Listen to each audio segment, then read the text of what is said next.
I'd like to welcome everybody back to our FASD Awareness webinar. We have had some amazing guests so far over the last couple of months, trying to really give a full idea of various aspects of this amazing spectrum and the difficulties and some of the great assets that we have surrounding FASD. But really, it's there to be able to help educate, support, and give people a better understanding of much of the work that's going on at the moment behind the scenes to support individuals and families with FASD. And we're delighted to be able to welcome tonight Bill Esterson. He's probably our greatest advocate for FASD in the political system and in the political domain. And without further ado, can I just welcome you, Bill? Lovely to see you tonight. Thank you for joining us.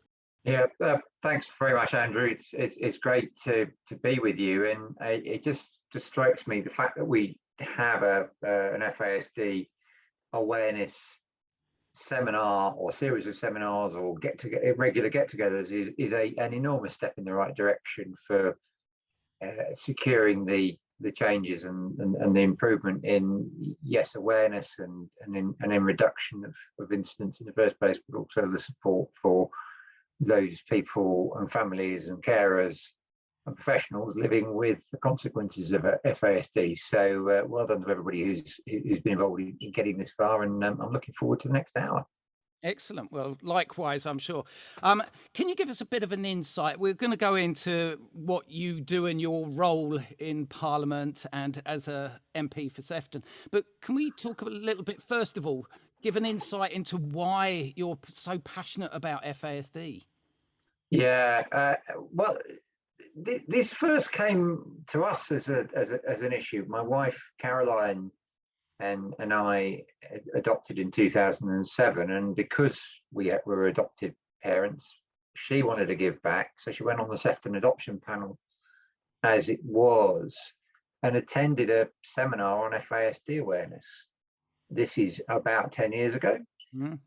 That's our first that's our introduction to FASD as a subject. Then about the same time, my then parliamentary colleagues had a debate on the subject, and he'd raised it over a number of years from time to time in Parliament. And you're going to ask me his name, and it'll come to me.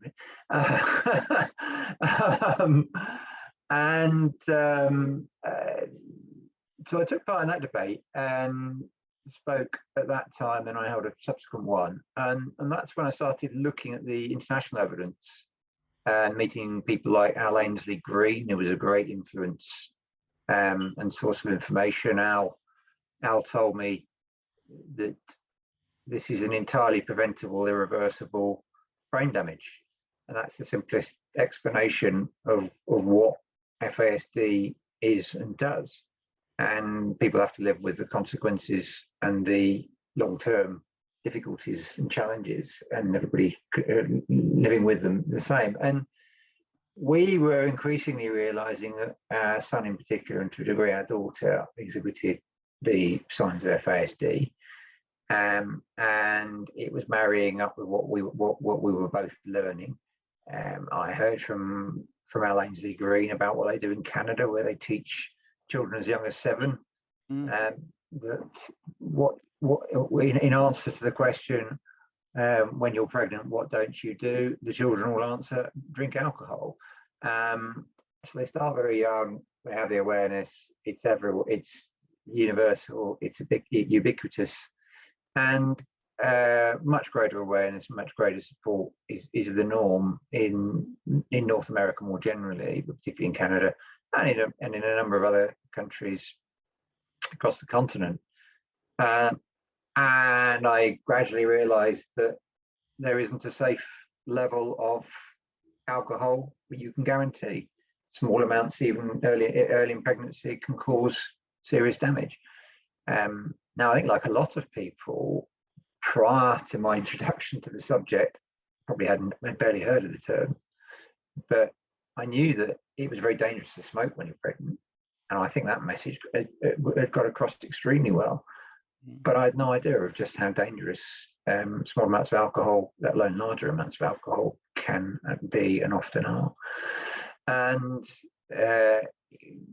got to the point quite quickly where the only safe advice was obvious to me, that the only safe advice is not to drink alcohol if you're pregnant or trying to conceive. We got there in 2016 with the updated advice of the then chief medical officer. I'm not sure an awful lot has changed in terms of government messaging since then. I had what's called a 10-minute rule bill. I know you wanted to know a bit about parliamentary process. A 10-minute rule bill is a procedure where I got to speak for 10 minutes to the subject of labelling on bottles and cans of alcohol, to improve the quality, the size, the messaging, and to make sure that it was universal. There was improvement from the drinks industry as a result, actually, and I got quite a lot of recognition from Department of Health. I think it contributed to some of the NICE guidelines that we had the 10-minute rule bill. I had a number of other measures and activities at the time, along with what was going on outside Parliament. I met maternity unit staff at Ormskirk Hospital and the Southport Support Group, and I met the wonderful Raja. Yes. Dr. Raja Mukherjee. I don't know if Raja's on the call with us. And finally, our son was diagnosed, thanks to Raja, 10 years after we adopted him. My son, that is not Raja, although Raja, if you're on the call, you'd be very welcome as part of our family. I know many people in the FASD community will say the same things and will sing his praises. But one clinic in the entire NHS in the country diagnosing still is, I'm afraid, yet another indication of how little progress has been made. And you mentioned the all-party parliamentary group, which we set up 2016-17, I think, for a start. I sound to be corrected on the exact dates, but by 2019 we'd published our report. I wrote about the importance in January 2019, the importance of a change in attitudes and policy. I was in the Times, on the underdiagnosis and the underappreciation of the problem. And then I had another debate in January 2019 with Steve Brine, the then Public Health Minister, and Steve took this very seriously and agreed to take the agenda forward. Can I just come in on that? Yeah.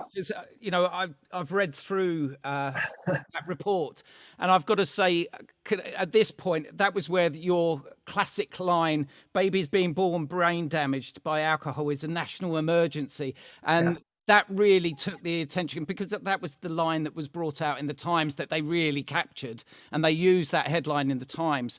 And also, Mr. Brine really praised you for the work and the advocacy that you've been doing for many, many years for FASD. So it was probably one of the most passionate and comprehensive speeches that anyone had heard on FASD in the UK Parliament at the time. Can I just come back a little bit, if I may? Yeah, sure.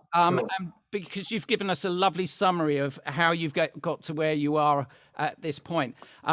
One of the things that I wanted to look at, first of all, is how do you get to the point where you bring anything up in Parliament? You touched on it there, but for a lot of our listeners, you are our advocate, and they've all got MPs. Everybody's got an MP they can go to.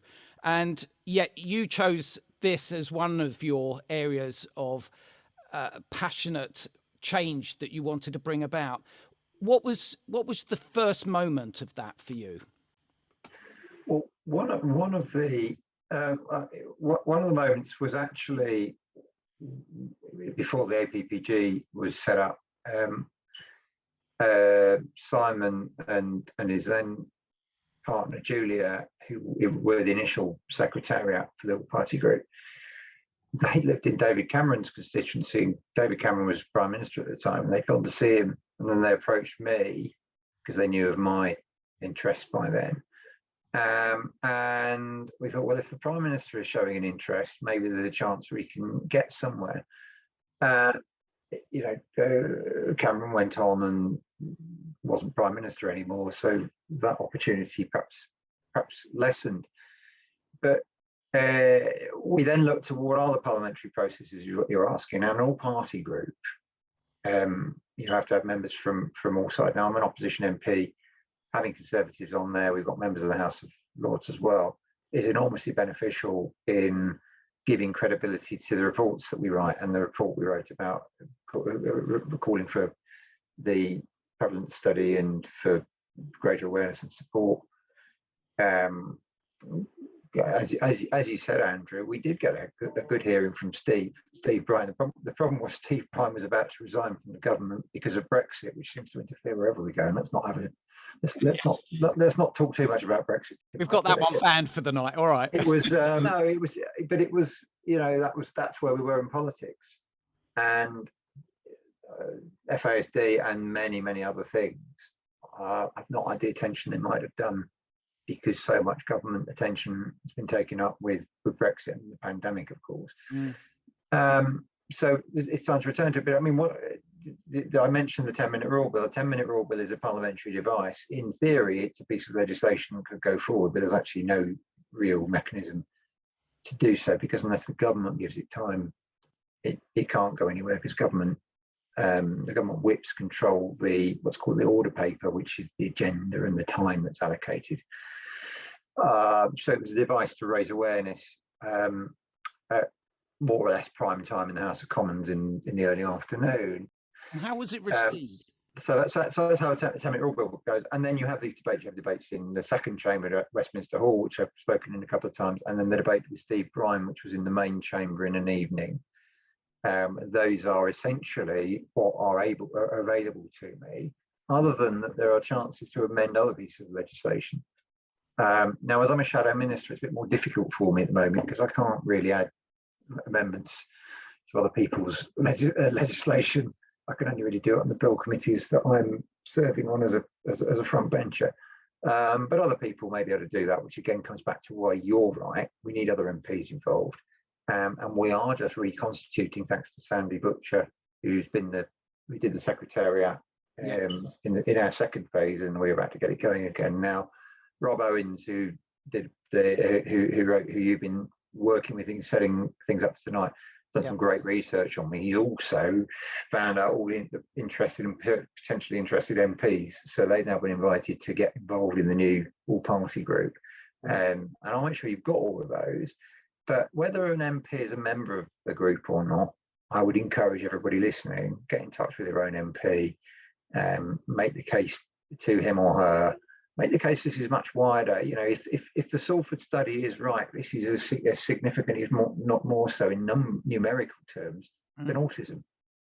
Well, this is the thing, isn't it? We've got, at the moment, there is still so few prevalent studies done around FASD in this country, and because unfortunately any development that we need, we have to have data to be able to evidence and move forward and be able to show this. Why are we not getting any more prevalent studies in place? You know, particularly I've been sitting on a group around the criminal justice system at the moment, and Canada have developed prevalent studies that have really helped them take their work forward. What's the difficulty for us in this country to get that?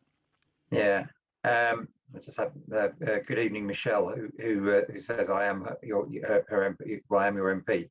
Very nice to see you. Nice to see all of you, by the way. But those of you who are my MP get an extra special shout out. I mean, look, the problem is shifting government when I mean, not all governments are the same. Not all governments have the same priorities, as everybody will know. I would like to think that as the government in waiting, we will have a different set of priorities when we get into power. But in the meantime, it is very important to keep the sense of pressure going with the existing ministers. One of the frustrations, by the way, around the system of government is that ministers change every 18 months on average. As they start to get to grips with a brief, they get shifted. Now Steve Bryan quit for a different reason, but it's quite common for ministers to be moved, and the new minister has to learn from scratch again. So you've also got to go to the officials, which is why it was so encouraging to get the chief medical officer on board, one we did in 2016 with the change in guidance, but nothing seems to have happened. And I had an answer from the current minister not many weeks ago saying that there's been no change in the guidance in the last 5 years. In fact, her answer was no specific public health messaging on fetal alcohol spectrum disorder has been undertaken in the last 5 years. I mean, that's pretty frustrating. Absolutely. Particularly where you got to at that point, you'd got to the point where the minister had really taken it on. And as I say, I've read the report, and it shows that it really fills you with excitement that there was potential moving ahead. Don't get me wrong, the message that got through allowed us to get to the point where we had the nice guidance being developed. We've had the health needs assessment, the FASD health needs assessment, which is an amazing comprehensive piece of work with some compelling data information on it and a policy context for the future. These are all really useful documents and useful pieces of work. The nice guidance. We haven't heard, it was due to be out last year. We've got some questions come up today saying, any idea when the new NICE guidance is coming around? We haven't heard anything. I don't know if you've got any secret information going ahead with that or why it's stalling at this point. Well, I'm trying to get a meeting with the minister to talk about this and to try and get answers to questions like that. I mean, written parliamentary questions are the quickest way to get answers. The problem with written parliamentary questions is you get limited answers and they have to keep trying. But so that's the kind of approach I'm taking. If I can sit down with the minister, I will. And I think it's time we had another debate, which Robert Owens, my researcher, is tabling for me on a fortnightly basis, because you get one go every couple of weeks to get a debate to have. The MP I mentioned was from Luton, is Coven Hopkins. His daughter's now the member of Parliament's taken over from him, and she's very interested in this as well, by the way.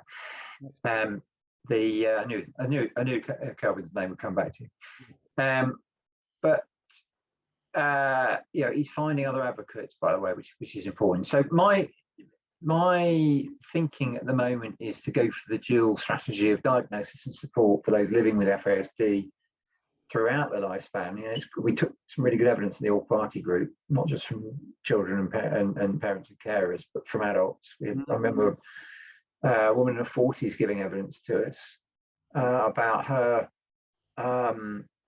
struggle right the way through her working life to get the kind of support, to be given the kind of role that reflected the challenges of her neurodiversity. And finally, she'd managed to achieve it. I think the employer was M&S. And there is slowly progress, but it's incremental and it's piecemeal, and we need to do better than that. That's why you need an overarching strategy to do these things. And then the second part of the strategy is prevention, messaging, and support for pregnant women, and that has to be where we go. So I think the all-party group we constituted on the basis of those priorities, and we'll press on along those tracks. But I think there is a long way to go, and I think it's very timely that we are picking things up as we are now.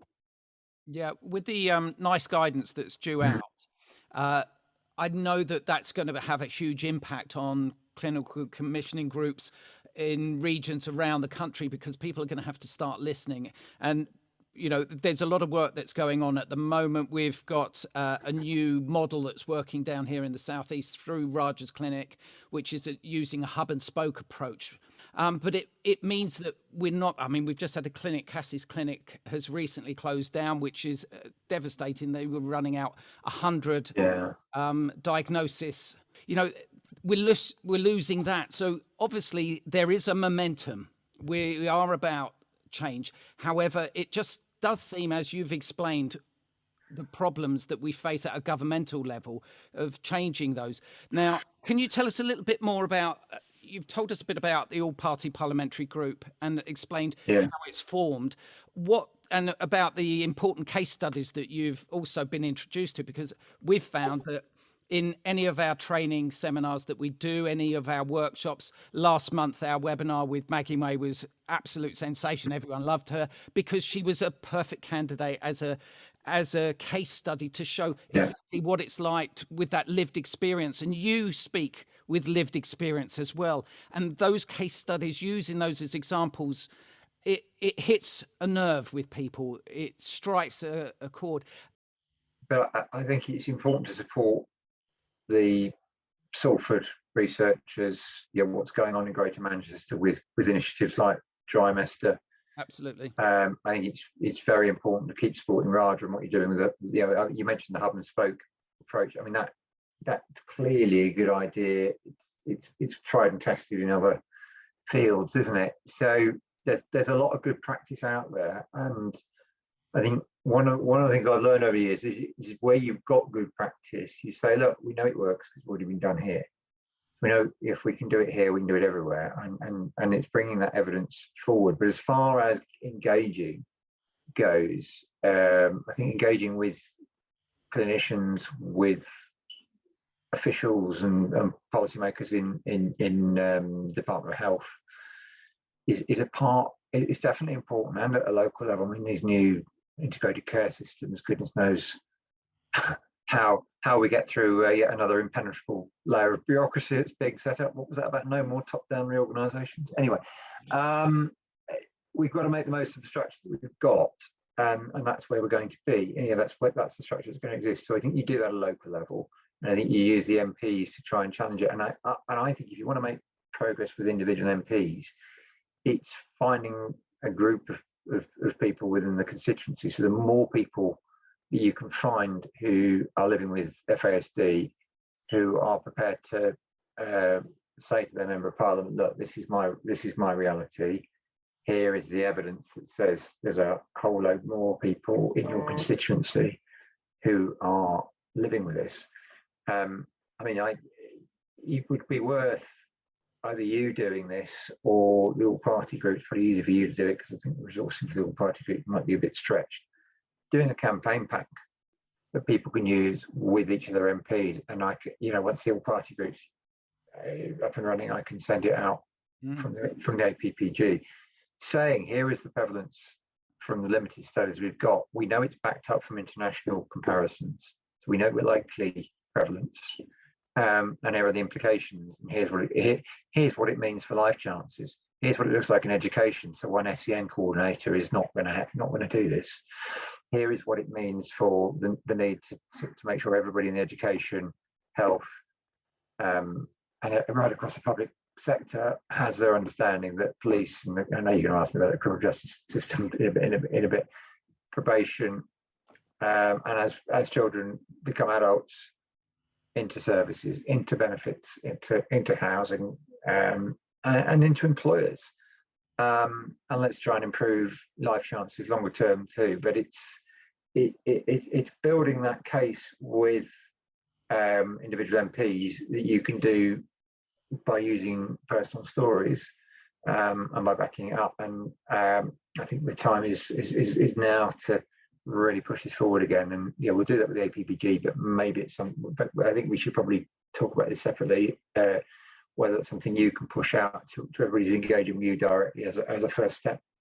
Absolutely. Well, we've, as part of the UK Alliance, we're a charity that's part of the UK Alliance, and the UK FASD Alliance is a group of organisations, small national charitable statuses that are set up in regions all over the country that have pulled together, really, because every region has a different local authority. They have a different practice with their clinical commissioning groups. And so therefore the practices vary around the country, and only those groups as part of the UK Alliance actually understand their area better than others. So it's something that each of us could be working on better. All the information is in the health needs assessment. It's there in black and white that we can take that information and be able to personalise it for our own area, our own group, and be able to go out there and canvass our MPs. Can I go back to your all-party parliamentary group and Yeah. explain a little bit about how it started up? You know, you've mentioned how we've got to where we are now, but also what's the next stage with the all-party parliamentary group? Yeah, well, we've got to reconstitute it. The end of the last parliament, the Can you group, explain what that means? Sorry, Bill, just explain what that means. we need to have what will now be a new inaugural meeting, because we've not met, so we didn't keep it going through beyond the 2019 election. So we now have to reconstitute it. We could have done it more unofficially, but it's not a huge undertaking, and Sandy's done it before, so she knows how to do it again.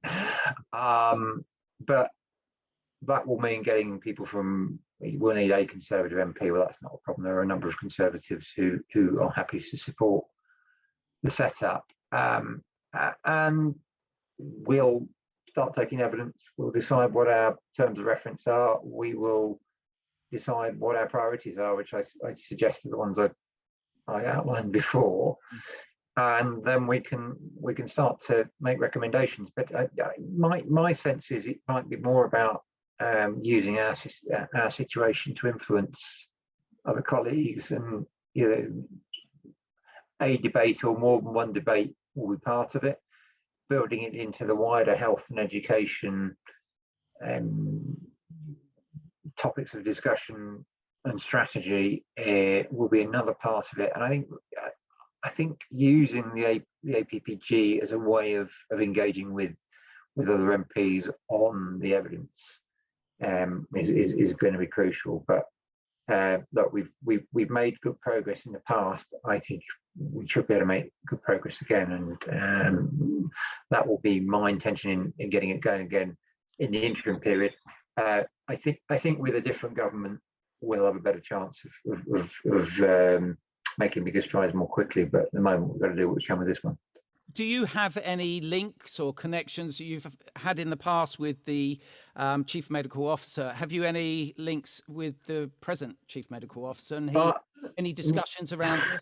No, sadly not. And I think to be entirely honest, I think the pandemic has taken up every available moment. You can see it with the way that waiting lists have gone up from 4.5 million to over 6 million more widely during the pandemic, when they're bad already, and colossally worse now. And it's a similar situation, I think, with FASD. We're going to have to do what we can with limited attention and resourcing, I think. I think there's one thing that we can say, and I've got a quote here. Lord Bradley quoted about the criminal justice system, that it takes 10 years to embed good practices into a system. Now, if COVID's taught us anything, it has been that we can probably instill a new discipline very quickly now. There's been a few examples of how that's been put into place if the agenda suits. Hopefully, as and when we have more progress in Parliament with this, and we get more MPs advocating as you are and working towards the same ends, hopefully we'll be able to instill faster practices. Where do you see it going as far as you're concerned in Parliament? Well, let's get the FASD all-party group set up. Let's get the debate so that people can be reintroduced in Parliament to this incredibly important and really very little understood and very serious problem. The hidden epidemic is a phrase we've used a lot, isn't it?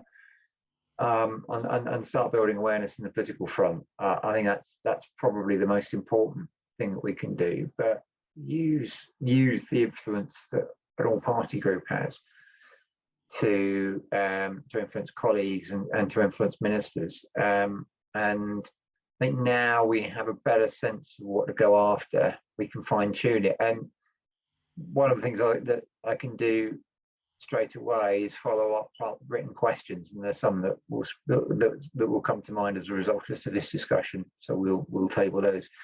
So there's the start of a plan there on what we can do differently. And it's highlighting and celebrating, and this point about good practice, saying, look, here we have what's going on in Salford, here we have what's going on in Surrey, here we have what's going on in Scotland, where they are in a better place than us. It's not as if we have to look outside of the United Kingdom for everything. And we're not having to reinvent the wheel either, are we? Because actually these organisations have done a lot of groundwork to get to this point.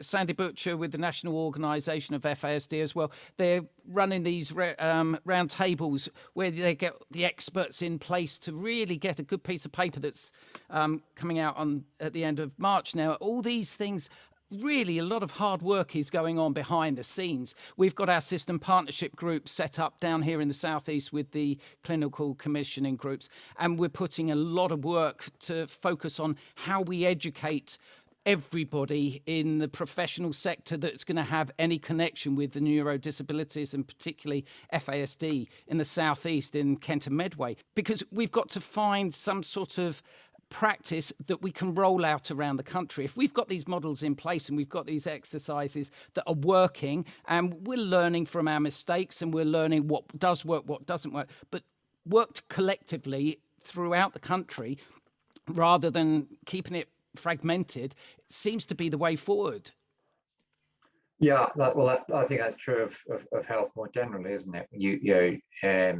By all means, let's have. I think centres of excellence. We do it in.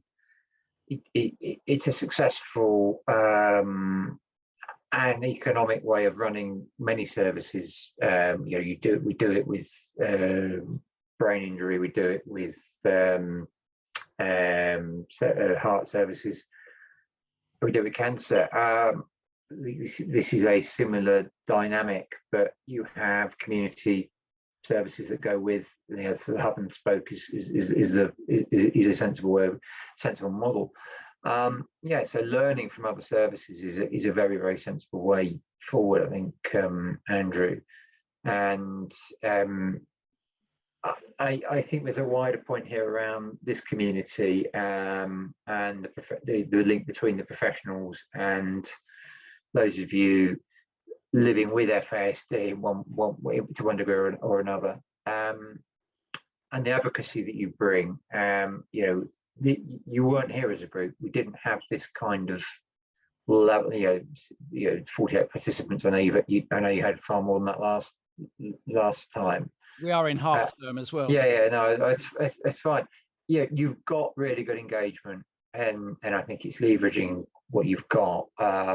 Yes, via members of Parliament, but as I say, with professionals as well.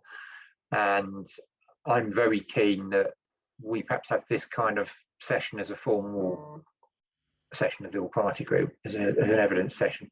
And all-party groups operate, they're best often operate the same way as select committees. Now, select committee is a formal body of the House of Commons.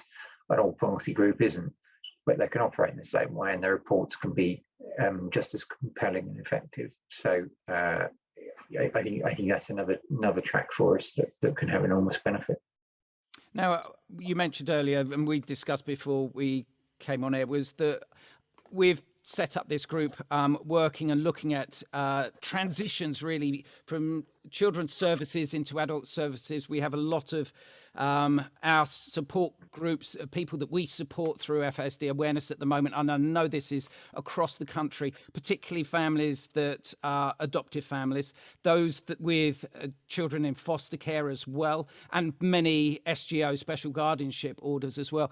And as they transition from child services into adult services, our FASD individuals are hugely vulnerable. And we've got an issue down here in the southeast where many get caught up in the criminal justice system.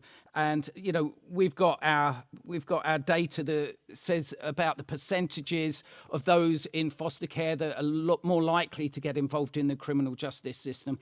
And we've had some great work carried out recently by David Gilbert in his paper, talking about how as they come into custody, the vulnerability of them risking saying anything that they can say just to get people off their back or whatever they think people want to hear. This is the vulnerable individuals. And In the criminal justice system, it's believed that there are so many that have FASD, but undiagnosed FASD. Where do you see the future of this? What can we do to support this better, particularly the transitions, in your view? The transition from children's services to adult services is hugely problematic in many for many people with disabilities. Unfortunately, it's a long-term way that services are configured and delivered, and I think quite often adults do slip. I mean, we're in the fortunate position we've got a health and care plan, which could carry with my son till he's 25, 26. Although I won't go into too much more than that. We may not get to that point because he's not in education. But if you're undiagnosed, you haven't got any of that. Yeah. And it is a massive problem. And some of my colleagues, Barbara Keeley, who is one of the Salford members of Parliament, so she's familiar with the Salford study, I think. She does a lot of work on social care, and including on this particular problem of the move from children's to adult services. And it is something we've got to address. There has to be less of a demarcation and more of a sensible transition. And it just feels to me that sometimes we just decide someone reaches 18, that's it. And that is true in the care system more generally, isn't it? As well as in social care, the wider social care system. Children at 18, that's it. I mean, it's bad enough at 16 for a lot, but certainly at 18, quite often that's the end. And you are talking about very vulnerable, often FASD undiagnosed young people. So I think you're right. That's a crucial. I mean, somebody put in the chat, what about older adults? Great point. Yeah, absolutely. We have to look after all adults. We've got an enormous number of people out there undiagnosed, struggling all the way through. And one of the things we do know is that life chances are not good. And that's a scandal, and it's one that we need to address. We're working with, at the moment, Sean White, who's head of the task force for county lines down here in the southeast. And there's this identification that there's this cliff edge as there's the transitioning between adult and child services. And as they go into adult services, the care plan just disappears. And they go into the wilderness, and quite often they're targeted with county lines. And there have been some huge successes down here recently with Sean White. Now, that practice is being observed and tried to be modelled around the country as well. Now, what I've been looking at was the Canadian model that is being used within the criminal justice system, and they're looking at prevalent studies within the population of the prison population to be able to diagnose and find better services for a wraparound service. Now, this is something that starts early on with the training. We were talking about this system partnership group and training and educating people about FASD. When it starts very early days, a lot of our training is with midwives, second-year cohort midwives at Kent and Canterbury University here. And nearly every single midwife that is on that training course as part of their university degree, they turn around to us and they go, I had no idea. I wasn't aware of that. And then we share our films, our videos with them, and they are sharing it. And you must find in Parliament as well that when you talk as passionately as you do about the subject in Parliament, there must be people turning around going, I had no idea. Even doctors, we've got messages here as well saying, doctors and paediatricians, even the CCG, people, heads of department within the CCG, I've had quotes saying that, what's FASD then? Even now, we're still having this. Why? Well, people, because the reaction I invariably get, and I'm used to it like everybody, is, FAS, they have these facial features, don't they? And you kind of go, okay, there's a bit more to it than that. And, the number of head teachers who said to me, Oh yeah, I've had one or two over the years. Yeah, I think you might have had more than one or two over the years. You might have had one or two in every class every year. Absolutely. More, This more, is Raj's. it's a more accurate number, isn't it? Yeah. Absolutely. This is Raj's comment always, isn't it? He said, well, you probably have had plenty more, but don't know about it. Yeah. Absolutely. Yeah, and those children you struggled with, you couldn't really get them to do what you thought you needed them to do or wanted them to do. Well, that's because they had FASD, and that's the problem with the damage it does to their brains.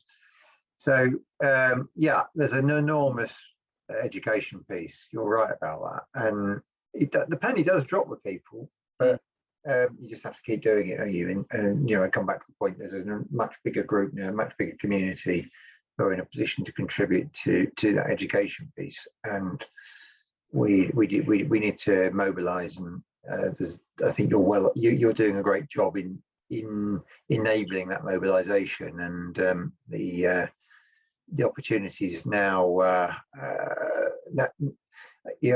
hesitate when I hear someone say the pandemic's over, because I don't think that's quite right. But anyway, we are certainly moving into a different phase, and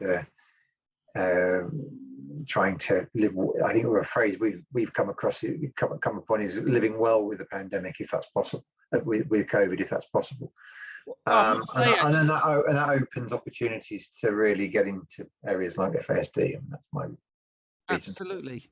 And as you say, it opens opportunities. I think the pandemic for us as a charity as well really opened up, because as soon as the pandemic came in, we started going online as well and opening up our opportunities and our support groups and our friendship groups. And now the escalation of people being able to work, our 11 to 16-year-old friendship group and our 16 plus friendship group and adult group, they've expanded no end, because people are able to communicate. They're becoming more comfortable working online. We have our safeguarding in place. Everything's in place, that everything's being monitored. And it's a comfortable place where people can actually come and talk about FASD. And they don't feel alone. They feel that they can share that. And all of a sudden they have a voice.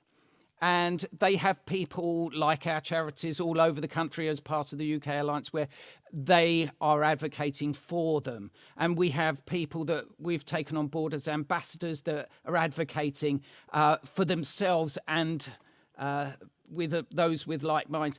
And there are so many families as well that probably would not have been able to get out because they're caring for their individuals at home. A lot of them, as you mentioned earlier, are not in education because of FASD. And some of these families are struggling with being isolated. Some of the siblings are struggling as well because they're not managing with their siblings, and the difficulties that all of these face. And yet somehow with online, as a result of the pandemic, we have to look at some positives. And I think that's certainly been an area that has helped. Being able to go online and talk with like-minded individuals has helped. And it's given us a soundbite like today, and being able to introduce you to our wider audience as well, and show everyone how personable you are as an MP, and how you advocate so passionately for the cause. So thank you so much, Bill, for joining us tonight and sharing your story and so far. And long may you continue to be the voice for FASD on a parliamentary level. Well, thanks, Andrew, and thank you everybody for joining us this evening. And go out and advocate and get your MPs signed up and get them to understand it. And that can lead to policy change, and that's what we need. Thank you very much. And can I just say to everybody that please come online and share our films that if you want to do something now to educate others. We've got so many films on our YouTube page where we also have our webinars that we've also run. We'll be putting out this webinar with Bill's permission in the next couple of days, and so that the message can be shared to the wider community. And also, if you are struggling, if you are a social worker that wants to educate yourself and understand more, if you are a GP that has come on to see what we do and why we're advocating so much, if you are a foster carer, a respite carer, if you are in any area of the care work and you want to find out more, please do get in touch with us and we'll be happy to pass you on to anybody in your community to help support you and educate you.